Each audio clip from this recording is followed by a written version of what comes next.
নতুন ৰূপত নতুন উদ্যমত বিৰোধী সলনি হ'ব পুৰণি পৰিচয় এতিয়াৰে পৰা নাথাকে বিৰোধী ঐক্য মঞ্চ ইয়াৰ বিপৰীতে অসম সন্মিলিত মৰ্চা চমুকৈ অসম মিত্ৰজোঁট নামেৰে আত্মপ্ৰকাশ বিৰোধীৰ প্ৰদেশ কংগ্ৰেছৰ সভাপতি ভূপেন বৰাই এই সন্দৰ্ভত দুদিন পূৰ্বে দিয়া ইংগিত পিছত শনিবাৰে আনুষ্ঠানিক ঘোষণা অসম জাতীয় পৰিষদৰ সভাপতি লুৰিণজ্যোতি গগৈৰ 2024 চনৰ নিৰ্বাচনৰ আগত আমি বিৰোধী সকলো ৰাজনৈতিক শক্তি একত্ৰিত হৈছিলোঁ আৰু আমি বিৰোধী ঐক্য মঞ্চৰ অসমৰ নামেৰে আমি নামাকৰণ কৰিছিলোঁ এটা সময়ত 10টা আৰু 11টা বিৰোধী শক্তি একলগ হোৱা ৰাজনৈতিক দলসমূহ এটা সময়ত 16টালৈকে বিৰোধী ৰাজনৈতিক শক্তি বৃদ্ধি হৈছে এবাৰ আমাৰ সকলো বিৰোধী ৰাজনৈতিক শক্তিৰ নাম একত্ৰিতভাৱে আমি সকলোৱে আলোচনা বিলোচনাৰ মাজেৰে সৰ্বসন্মতভাৱে আমি দিয়াৰ সিদ্ধান্ত গ্ৰহণ কৰিছোঁ নতুন নাম হ'ব অসম সন্মিলিত মৰ্চা যাক সংক্ষেপ অসম মিত্ৰজোঁটৰ নামেৰে বিৰোধী ঐক্য মঞ্চক ৰাইজে নতুনকৈ জানিব পাৰিব ইয়াৰ পিছতেই ঘোষণা লুৰিণজ্যোতি গগৈৰ নতুন চিন্তা নতুন পৰিকল্পনা নতুন শক্তিৰে যুঁজিব অসমে 2026ত অসম মিত্ৰজোঁটৰ চৰকাৰ হ'বই 26ৰ বিধানসভা নিৰ্বাচনলৈ আমি যুঁজাৰ যিটো আমি ৰণকৌশল ইতিমধ্যে আৰম্ভ কৰিছোঁ সকলোৱে টঙালি বান্ধিছোঁ গতিকে নতুন চিন্তা নতুন উদ্যম নতুন লক্ষ্য আৰু নতুন শক্তিৰে এবাৰ অসম সন্মিলিত মৰ্চা অৰ্থাৎ অসম মিত্ৰজোঁটে আমি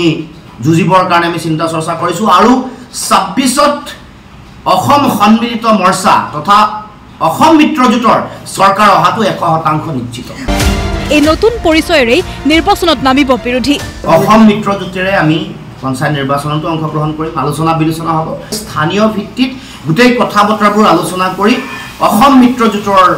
নেতৃত্বতে পঞ্চায়ত নিৰ্বাচনত খেলিবৰ কাৰণে চিন্তা ইয়াৰ লগে লগে মুখ্যমন্ত্ৰী ডক্টৰ হিমন্ত বিশ্ব শৰ্মাক সমালোচনা লুৰিণজ্যোতি গগৈৰ যিবোৰ ডিপাৰ্টমেণ্টত ধন আবণ্টন হৈছিল সেইবোৰ ঘূৰাই ৰাজকোষত জমা কৰিবৰ কাৰণে কালি এখন জাননী প্ৰকাশ কৰিছে তাৰ মানে মুখ্যমন্ত্ৰী হিমন্ত বিশ্ব শৰ্মা তেওঁৰ অক্ষমতা তেওঁৰ অকমন্যতা দিনে দিনে প্ৰতিফলিত হৈছে আৰু 2026 চনৰ বিধানসভা নিৰ্বাচনত যে এবাৰ বিজেপি হাৰিব এই কথাটো 100% নিশ্চিত নাম সলনিক লৈ প্ৰতিক্ৰিয়া প্ৰদেশ কংগ্ৰেছৰ কাৰ্যকৰী সভাপতি তথা বিধায়ক জাকিৰ হুছেইন সিকদাৰৰ আমি বিৰোধী আছো সেইকাৰণে বিৰোধী ঐক্যমঞ্চ হৈছিল অসমৰ ৰাইজে কৈছে যে কংগ্ৰেছ দল বা কংগ্ৰেছৰ নেতৃত্বৰ লগত যিসকল একেলগে হৈ কাম কৰি আছে অসমৰ কাৰণে অসমৰ মানুহৰ কাৰণে আপোনালোকক ক্ষমতাত বহুৱামে এতিয়া আপোনালোকে আৰু বিৰোধী কিয় ৰাখে যাৰ কাৰণে আমি 26ৰ আগতেই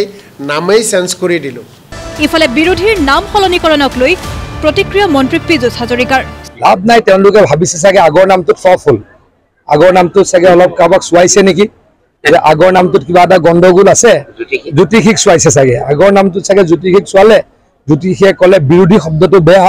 গতিকে চাগে পজিটিভ কিবা এটা শব্দ ল'ব লাগে সেইকাৰণে কিবা সন্মিলিত বুলি কৈছে নেকি